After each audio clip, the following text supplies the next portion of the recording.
Bem-vindo ao programa Sala de Visitas. Hoje nós vamos falar de um assunto muito importante para as nossas vidas, que é a qualidade da água que bebemos. E aqui comigo a doutora Eliana Bravo, que é farmacêutica bioquímica, para explicar tudo sobre a qualidade da água para a gente. Doutora, obrigada pela presença. Eu agradeço a TV Câmara de Osasco por mais essa oportunidade para a gente abrir um leque aqui de um papo gostoso sobre o que é a nossa água. Bom, tá joia, doutora. Eu que agradeço em nome da TV a tua presença aqui. Bom, a gente vai começar querendo saber quais são os tipos de contaminação que a água potável pode apresentar, doutora. Bom, quando a gente fala em água, a gente tem que lembrar que por trás de uma análise de água, ou para a gente saber se essa água é potável ou não, sempre a gente segue uma norma, uma portaria que fala quais são os requisitos que essa água precisa ter para que ela seja potável, para que eu e você possamos beber sem acontecer nada ao nosso organismo. Então, a própria norma que rege o nosso país é uma norma federal, uma norma escrita pela Anvisa, e nós seguimos a portaria 2914. E ela fala de todos os, a gente chama de parâmetros, o que nós analisamos na água. Mais especificamente, a parte microbiológica, o que é isso? Nós vamos olhar quais são as bactérias que a gente pode encontrar ali, quanto a gente pode encontrar, para saber se realmente essa água a gente pode beber ou não. E essa portaria é que nos dá uma direção para a gente saber aonde, né, o que fazer com a análise e quando obtermos o resultado, enquadrarmos se essa água realmente é potável ou não. Então, nós seguimos sempre uma portaria. Correto. Doutora, quais são os motivos que levam a essa contaminação? Olha, quando nós recebemos a água, por exemplo, da rede pública, essa água provavelmente, né, na maioria das vezes, ela vem com uma quantidade certa de cloro, que a própria portaria fala que esse cloro tem que estar entre 0,2 e 2 ppm de cloro. Quando muitas vezes essa água chega ou no estabelecimento, em hospitais, em shoppings ou na nossa residência, muitas vezes essa água do cavalete para dentro, ela fica armazenada durante muito tempo. Esse armazenamento pode baixar essa quantidade de cloro, muitas vezes perder esse cloro, e aí esta água sem proteção fica vulnerável a uma contaminação microbiana. Doutora, quando a gente, pelo menos quando eu era pequena, e a gente via muito, olha, não bebe essa água que está com muito cloro, e de fato, ela saía da torneira com aquela cor esbranquiçada. Aquilo que era? Era um excesso de cloro, porque a gente não tem conhecimento, falava, né, tá com muito cloro, não beba. O que aconteceu para ela ficar com aquela cor? Exatamente a norma fala. Você tem um limite mínimo e um máximo. Então, você não pode ter nem excesso de cloro e nem inexistência desse cloro, né? Então, muitas vezes, essa água esbranquiçada realmente poderia ser um excesso de cloro. O que pode causar? Pode dar um gosto ruim nessa amostra, mas não que pode te causar problemas. Depende, por exemplo, vai estar com 10, 20, nunca vi uma água assim, quer dizer. Então, a água sempre vem num limite que mesmo tendo cloro, você pode ingerir essa água, tá? Porque nós sempre temos que olhar os parâmetros entre 0,2 e 2 ppm. Se ela estiver dentro, pode ser até que ela esteja um pouco esbranquiçada, mas isso não vai causar problema para a sua saúde. Teoricamente, eu poderia beber essa água tranquilamente. O que nossos avós e tal costumavam dizer é que uma água com cloro não podia ser ingerida, mas isso não é verdade. É uma água com muito cloro, com cloro em excesso, que pode ser prejudicial, mas o cloro dentro dos limites permitidos pela norma que é exigida, não tem nenhum problema. Ela vai trazer só benefícios para você, porque uma água sem cloro pode, que eu falei, ela fica vulnerável à contaminação, pode ter bactérias e isso causar um problema. Eu vou mostrar para você, uma plaquinha, vou pôr minha luva para a gente não pegar, uma plaquinha que nós fizemos de uma água que tem uma contaminação. E eu vou te mostrar, provavelmente essa água que veio, ela não tinha cloro, então sem cloro a gente fica vulnerável. E aí eu vou te mostrar aqui, olha, depois a gente mostra na câmera. Sim. Cada pontinho desse o que nós chamamos de unidades formadoras de colônia. Isso, esses pontinhos menores, que são branquinhos, né? Vou mostrar uma outra que tá. Olha, você vai ver a quantidade, olha. Então, se eu ou você bebermos uma água, né, contaminada com todas essas bactérias, se ela for, por exemplo, do grupo coliformes fecais, se ela for uma Escherichia coli, nós vamos ter o quê? Uma intoxicação gastrointestinal. Vamos ter vômitos, diarreia. Por quê? Porque ingerimos uma água contaminada. De repente está achando que é do alimento e é da água exatamente. Que você ingeriu. Então, é da água que nós ingerimos. Então, quando nós procuramos, por exemplo, existe às vezes em alguns lugares um surto de pessoas com vômito, diarreia, a primeira coisa que nós vamos analisar é a água que essas pessoas estão bebendo no lugar. Porque o que é mais suscetível à contaminação, realmente, olha a quantidade. Se nós ingerirmos, isso daqui é por ml de amostra. Nossa, quando nós bebemos um copo, ele tem 200 ml. Então, você vai multiplicar isso aqui por 200 vezes a quantidade de bactérias que você vai ingerir nessa amostra aqui. Então, é uma quantidade muito grande. E, com certeza, é o que eu te falei, se for do grupo coliformes, se for Escherichia coli, vai trazer para nós um problema gastrointestinal, com certeza. E como é que eu faço para descontaminar essa água? Há essa possibilidade? Então, há essa possibilidade clorando a amostra. Então, se eu deixo essa minha amostra, essa amostra está no reservatório, por exemplo, de um edifício. Esse reservatório muito grande, a água da Sabesp chega até o cavalete clorada. Só que até essa água subir a este reservatório, ela pode perder esse cloro, porque o cloro é uma substância volátil, que ele, ao longo do percurso, ele vai se perdendo no caminho. Até o próprio copo com água, quando a gente pega que está esbranquiçado, em segundos ele já vai ficando incolor, né? Incolor. Por exemplo, você pegou um copo, vamos ser mais assim práticos, você pegou uma jarra de água na sua casa e deixou ela ali durante, sei lá, 48 horas.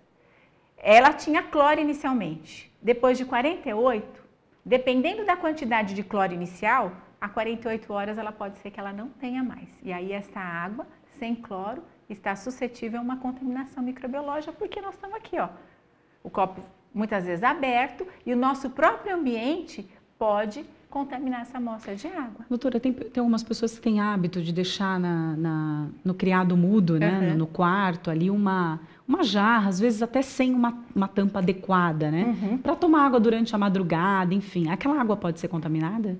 Se ficar ali por dias, por exemplo? Exatamente. Então, as pessoas que gostam, eu mesmo gosto de levar uma água para beber durante a noite. O correto é você trocar esta água diariamente, desta jarra ou desse recipiente onde você for deixar. Porque como o cloro é volátil, ele pode sair dali e aí essa água fica suscetível à contaminação, com certeza. Correto. Então, esses reservatórios grandes, nos edifícios, nos hospitais, o que é aconselhável ser feito? É ser feita uma medição desse cloro.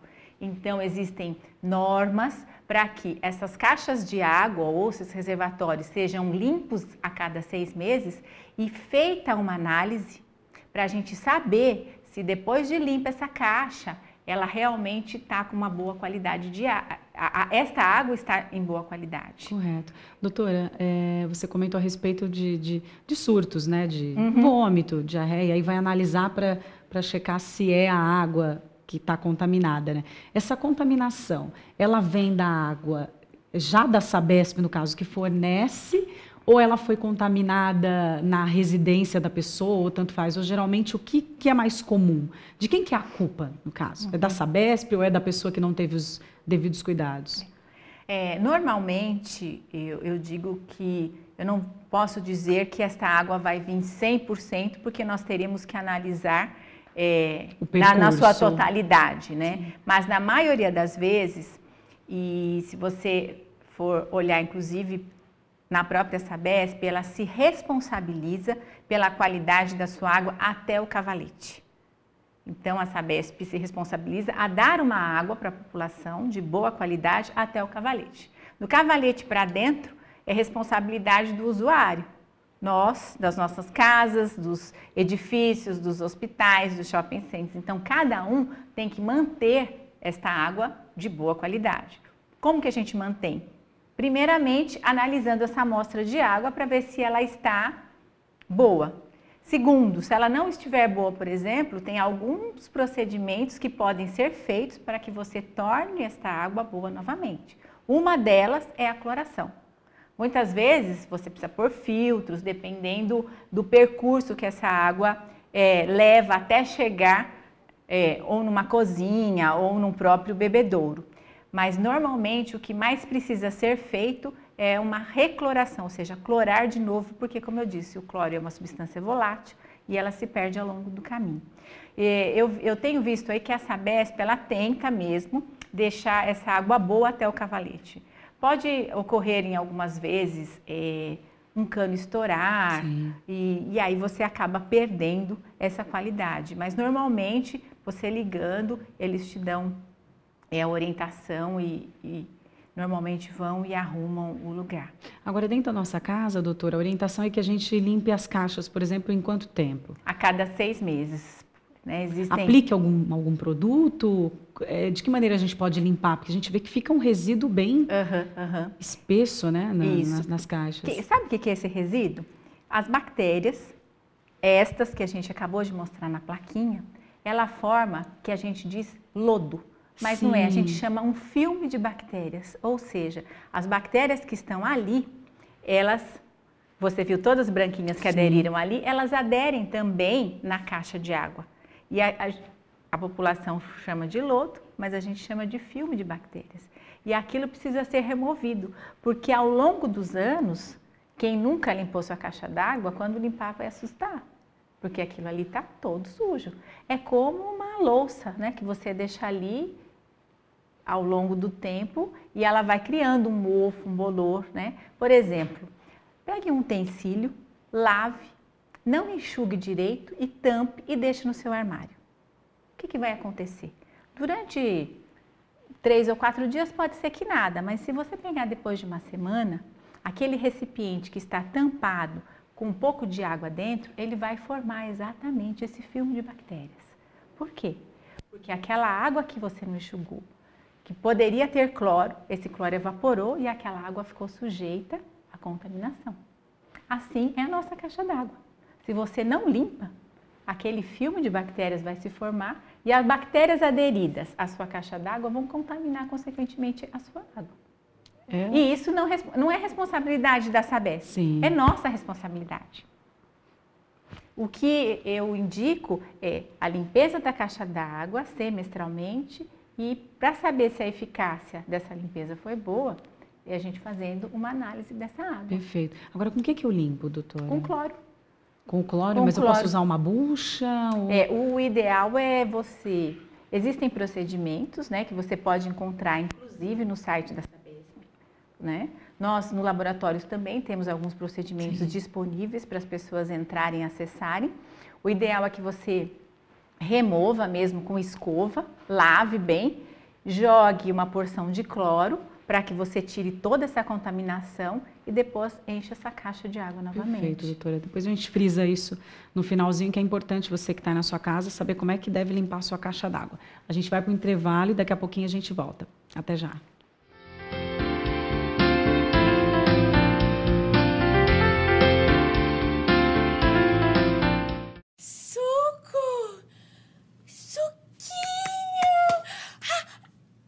De morango!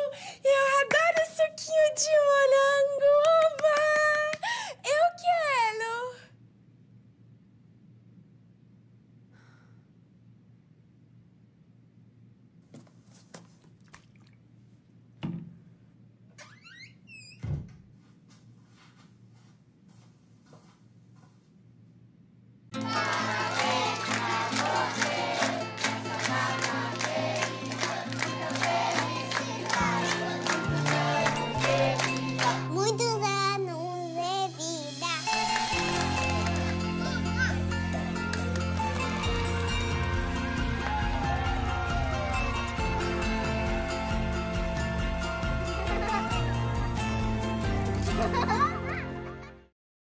Atleta do século, tricampeão do mundo, mais jovem ganhador de um mundial, 3 vezes o melhor do mundo, 2 títulos mundiais.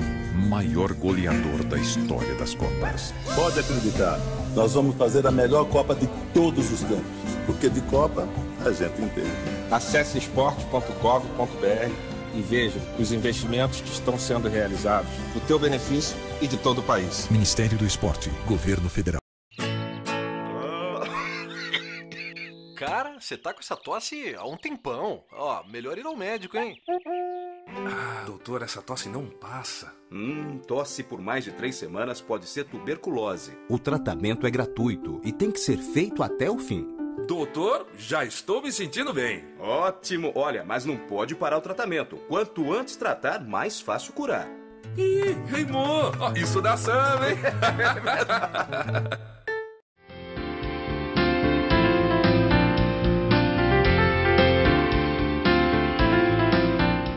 Sala de visitas está de volta, a gente está aqui falando sobre a qualidade da água que a gente bebe. A gente está aqui com a doutora Eliane Bravo, que é farmacêutica bioquímica. Doutora, eu queria que você explicasse agora para a gente qual que é a diferença da água que vem da rua e a água mineral que a gente está acostumada a comprar no supermercado e ver aqueles milhões de marcas, cada um de um lugar diferente. Bom, o que a gente pode esclarecer para a população é que água mineral é aquela que é envasada direto da fonte, ou seja, com as suas características da fonte mesmo. Então, ela não tem cloração, ela não tem fluoretação, diferente de uma água que nós recebemos da rede pública. A água da rede pública, ela é clorada, nós recebemos com flúor, então ela é fluoretada. Já uma água mineral, não. Ela não pode sofrer aditivos, ou seja, eu não posso colocar nada na água. Se eu pegar aquela água mineral que veio da fonte e filtrar, ou colocar cloro, ou colocar qualquer outra substância, ela deixa de ser mineral. Então, como a água nasce, eu tenho que fazer essa coleta e envasar. Claro que aí a gente entra com uma norma que rege tudo que nós temos que fazer para uma água ser mineral e para uma água ser vendida como mineral. Tem algumas águas, inclusive, que têm propriedades. Às vezes uma é rica em sódio, outra é rica em potássio. Por quê? Naturalmente da fonte, ela vem com alguns minerais que trazem benefício à população que ingere, por exemplo. Então você tem aí alguns lugares que tem águas, né? Algumas cidades que falam das suas amostras de água, que a água é rica em certa substância ou outra. Isso é verdadeiro para uma água mineral. A água mineral, ela não é igual. Se você pegar uma água mineral e olhar no rótulo, ali tem a quantidade que a gente chama de sólidos totais, o pH da amostra, a acidez. Então, dependendo da região que aquela água mineral brotou, ela pode ser mais ácida ou menos ácida. Ela pode ter uma substância mineral que esta outra amostra de água não tem. Inclusive, num outro programa, a gente conversou com um médico, ele até citou um exemplo de pessoas que têm cálculo renal, né, que tem que evitar o sódio, e ele até indicou uma marca X de água que tem menos sódio do que as demais, e aí entra nessa composição que a doutora está esclarecendo. Isso. Nós temos aqui no Brasil um órgão específico que faz análise dessa água para dizer se ela realmente é mineral, né, e quais são as substâncias orgânicas e inorgânicas que presentes nessa amostra. Então, eu tenho amostras de água mineral ricas em sódio. Quem tem problema, por exemplo, de cálculo renal, não deve tomar. Por isso é que mesmo que nós vamos ao supermercado comprar uma água mineral, a gente tem que olhar a rotulagem disso. Porque lá vai estar escrito se ela tem mais sódio, se ela tem menos sódio, o pH, por exemplo. Uma pessoa que tem um problema estomacal, ela não pode beber uma água muito ácida. O ideal é que ela compre uma água mineral mais alcalina, porque isso vai favorecer o problema que ela tem. Isso é uma loucura, né, doutora? Porque a gente chega no mercado, vê aquela imensidão de marcas, geralmente tem a opção por uma mais em conta, e aí acaba esquecendo desses detalhes, de ter que olhar. Exatamente. Que é super importante. Às vezes tem milhares de pessoas com problema de estômago, enfim, cálculo renal, e aí as famosas pedras nos rins e tem que evitar, né? Fica um alerta, né, doutora, para prestar um pouquinho mais de atenção. Às vezes a gente desapegado acaba levando qualquer uma e é bom ficar de olho. o que a gente gosta sempre de salientar é aonde comprar realmente essa água mineral, né? Então, eu devo comprar em supermercados, eu devo comprar em padarias. Eu nunca recomendo você comprar água mineral no farol. Por quê? Porque aquele frasquinho de água mineral, muitas vezes, como eu e você, temos dificuldade em saber se realmente aquela água vendida no farol é de boa procedência ou não, aquela água também pode ser adulterada. Alguém pegou um frasquinho, colocou uma água qualquer, que pode ser ou da minha torneira ou de um poço que eu não tenho nenhuma qualidade, porque não é feito análise, então eu não sei aquela procedência, pode pôr um lá que pode vender para você como mineral. E aquelas no copinho, que são no farol, geralmente você vê mais, né? Aquelas, elas têm inclusive até uma embalagem meio, né, de um laminado ali naquela parte de cima. Né? Isso. Então, as empresas que invasam a água mineral, tanto em galão como em garrafa, também fazem análise em copo. Eu acho que aquela, inclusive, é mais difícil de adulterar por causa do lacre. Eu acho que é mais fácil adulterar uma água mineral que vem em garrafinha do que uma água mineral em copo com lacre. Eu acho que o copo é mais difícil de você adulterar essa amostra. Então, as empresas também fazem, e todas as empresas que fornecem a água, né? Todas as marcas, elas têm que fazer análise para aquela água. Porque aquela água também tem que estar de acordo com uma norma. Então, se eu ou você, por exemplo, formos comprar uma água mineral e quisermos o laudo daquela água, nós podemos solicitar. E a empresa tem que repassar para você.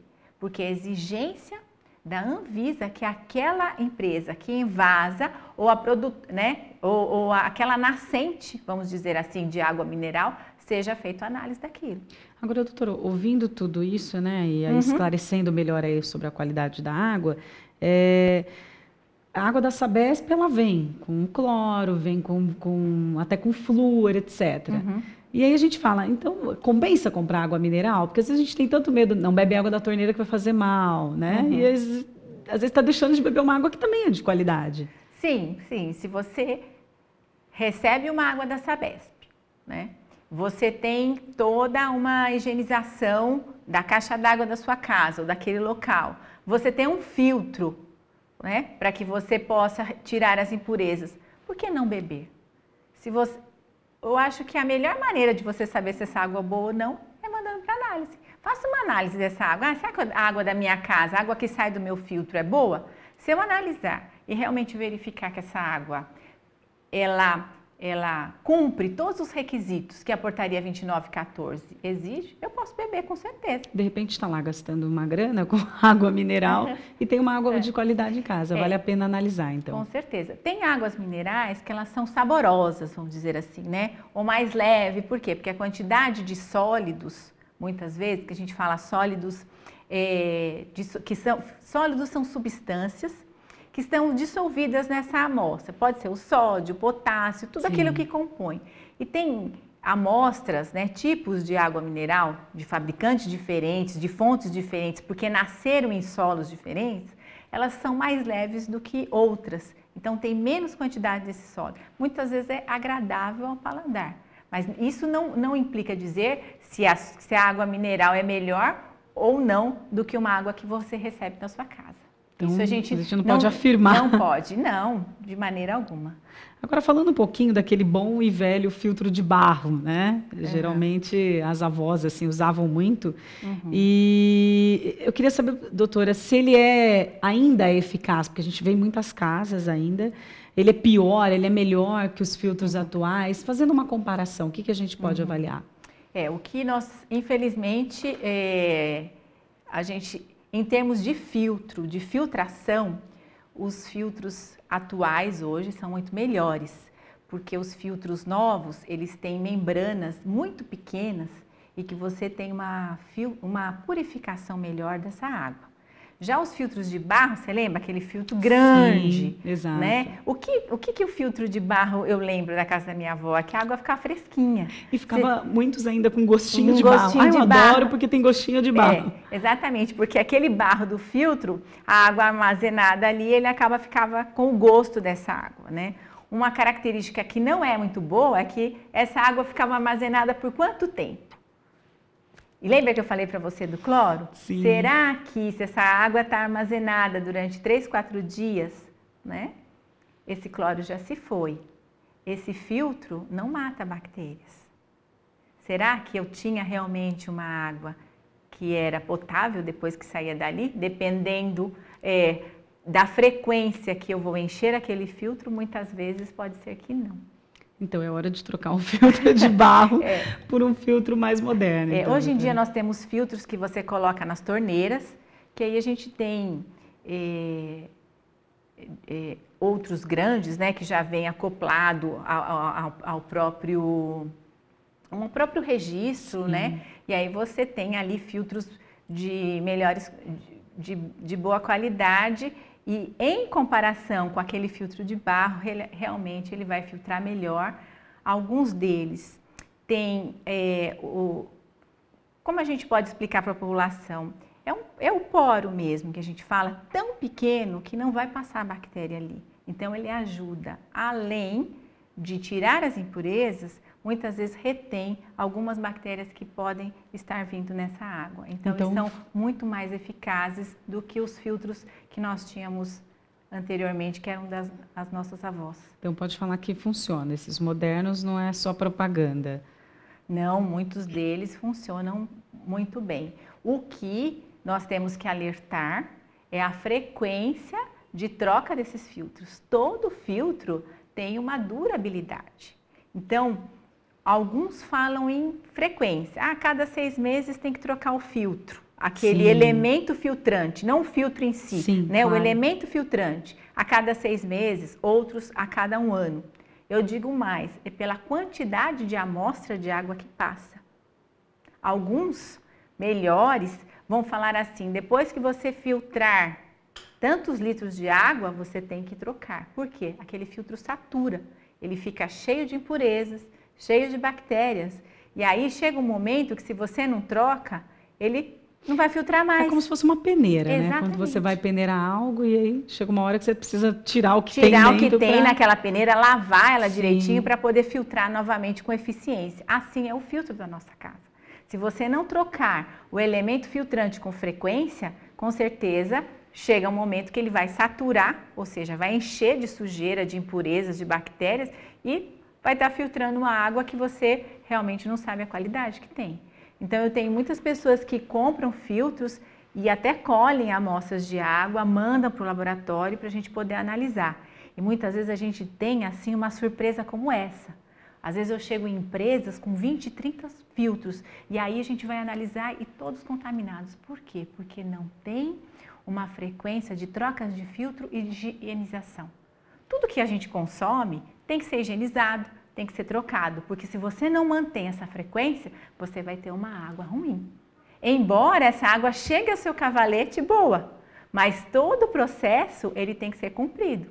A caixa d'água tem que ser limpa, muitas vezes tem que ser clorada, o filtro tem que ser trocado e higienizado. Você quer uma coisa interessante? Olha, vamos ver aquele filtro que para você tirar água mineral. Então, você tem aquele galão que você põe ali para você poder... Aquele de plástico. Aquele de plástico que você faz a refrigeração, né? Torna gelada aquela água. Aquele reservatório, se não for limpo com cloro, com álcool 70, na troca, vai formando um lodo ali, que é o filme de bactérias, e você vai contaminar sua mão. Você já acha que está tomando água mineral e não está, né, doutora? Água mineral com coliformes. Aí não dá. A gente vai novamente para um breve intervalo, daqui a pouquinho a gente volta com mais doutora Eliane Bravo. Até já.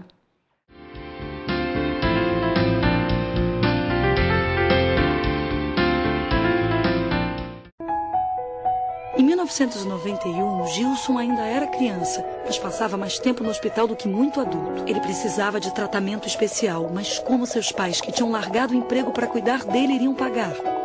Com a ajuda da Saúde Criança, Gilson saiu de vez do hospital. Sua mãe conseguiu emprego, sua irmã entrou na faculdade. Com apenas R$1 por dia, você também pode mudar a vida de uma criança e sua família. Saúde Criança, mudando muitas histórias.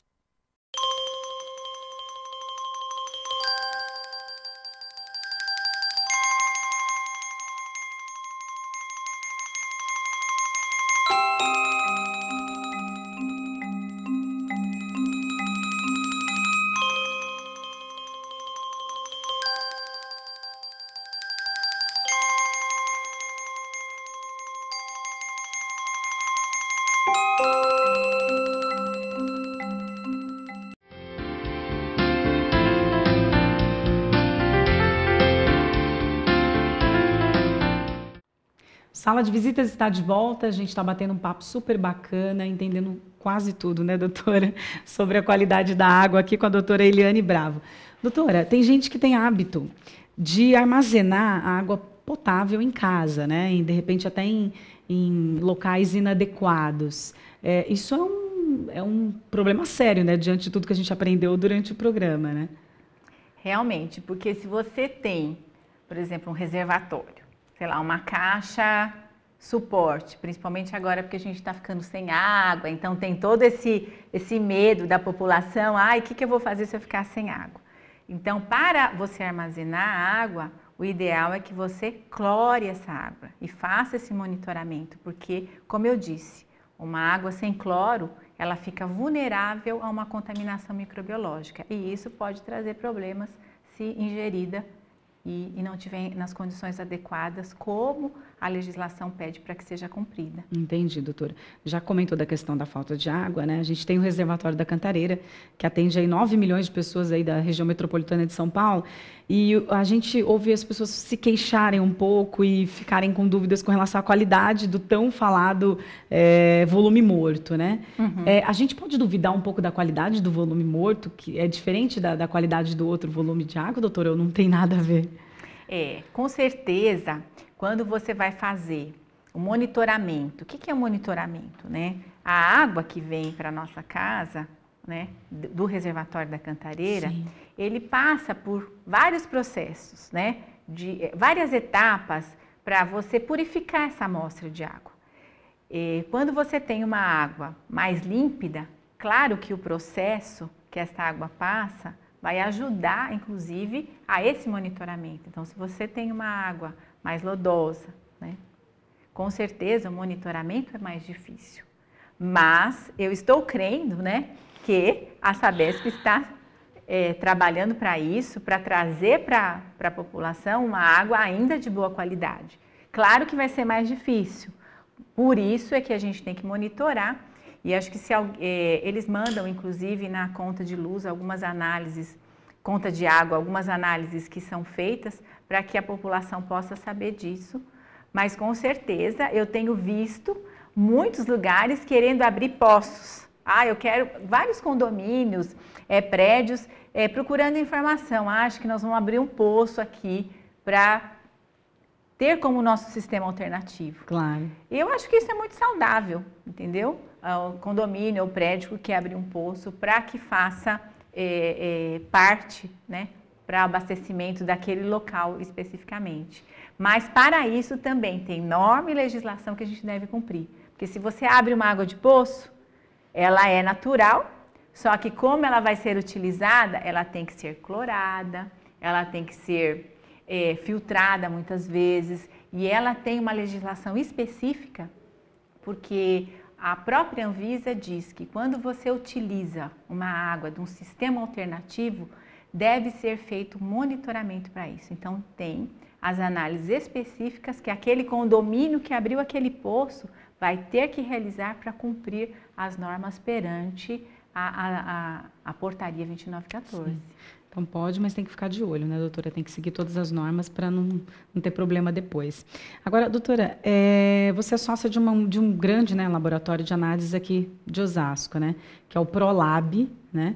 E eu sei que lá vocês analisam água, alimento, ar, cosmético e muitas outras coisas, né? Eu queria que você explicasse um pouquinho sobre a importância desse trabalho, voltado um pouquinho mais para o nosso tema, que é a questão da água, né? Um dos bastidores, a senhora até comentou sobre a questão da piscina, né? Fala um pouquinho para a gente.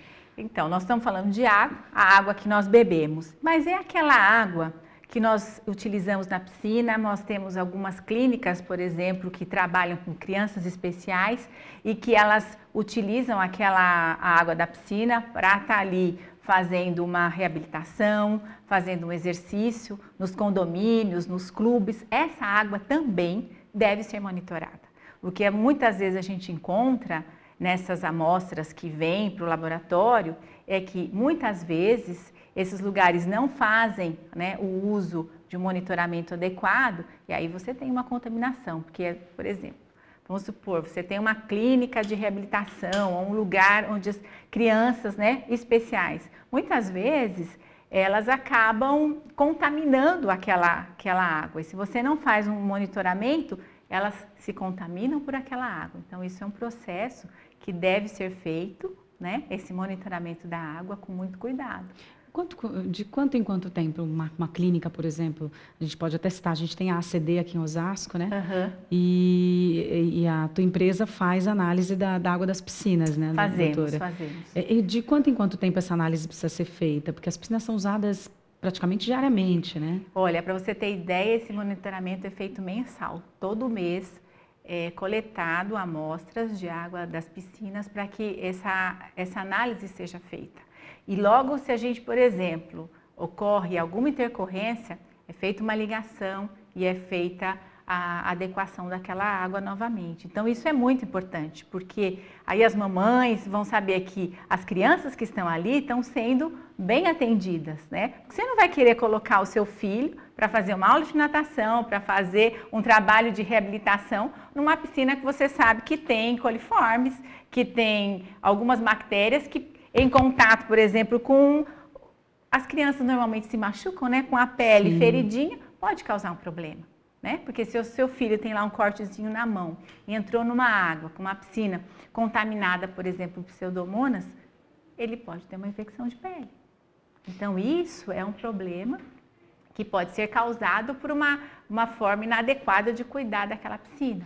Agora, o que me preocupa, e deve preocupar também o pessoal que nos assiste, é as piscinas das academias, né? Elas passam por análises adequadas, nos tempos adequados ou não? Eu ficaria muito feliz se a doutora dissesse que eu tenho muitos clientes que são donos de academia. Realmente, eu tenho alguns clientes que são donos de academia. Mas eu acho que deveria existir uma conscientização melhor para que realmente essas análises fossem feitas e o monitoramento fosse feito com uma frequência melhor, vamos dizer assim, né? Porque não adianta se analisar a água hoje da piscina, daqui 6 meses você fazer novamente. Tem que existir um monitoramento adequado para isso. Perfeito. A doutora participou do Bem-Estar, de alguns programas da Rede Globo. E como é que foi essa experiência lá? A doutora abordou também os temas da água, mas também outros temas, né? Isso. O programa em si, ele tem como foco orientar as pessoas ao bem-estar.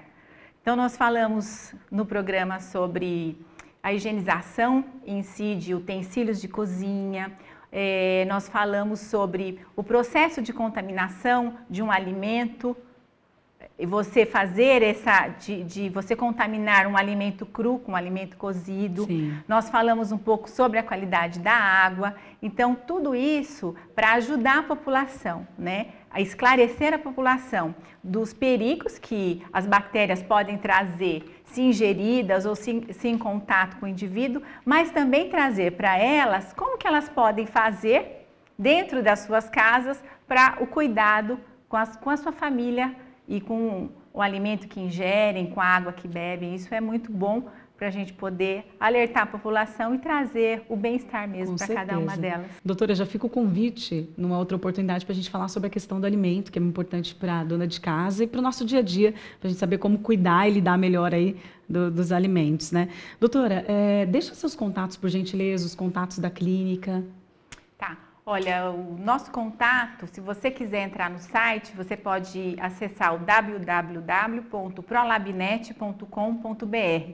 Ali nós temos instruções, você pode saber um pouquinho do que a gente faz e realmente nós agradecemos à TV Câmara Osasco por essa oportunidade de estar esclarecendo a população um pouquinho mais sobre a qualidade de vida, sobre o bem-estar que nós queremos deixar, né, para a cidade e para a casa de cada um de nós. Tá Obrigada. certo. Imagina. Obrigada, doutora, mais uma vez. Bom, Sala de Visitas termina aqui. Até a nossa próxima edição. Obrigada.